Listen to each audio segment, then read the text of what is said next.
Hi, it's me again with Corel Draw Tips and Tricks, and this little series on the table tool has turned into a kind of a fun project. My internet mentor that watches almost all my videos, if not all my videos, and tells me another way.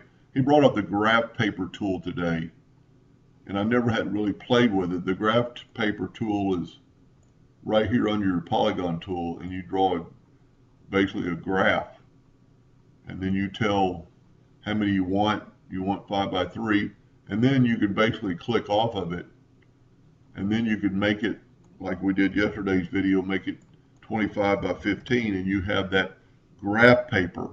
And the difference between it and the table tool, so I made my graph paper black. If you look down here, it's a group of 15 objects. They're actually separated. So you can go to arrange, group, and ungroup, and you actually have 15 individual blocks. So we're just going to put them back like they were. So this might be the easiest way, and then you use the table tool to do like we did yesterday and draw a table by 3 by 15 and change it to 25 by 15 and put it anywhere in your page. And that's what I've done right here.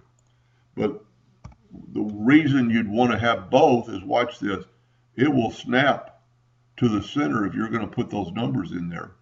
And of course, there's probably a way to do this with print merge and a couple other ways to put things in. But if you just do this one time, this might be the quickest way. And I'm going to go ahead and do all the numbers real quick just to show you how easy it is.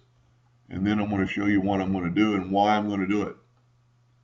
I think I will actually use this. Whoop, I didn't get that one in the center. But it does snap because it's an object. It's going to snap right to the center of that box.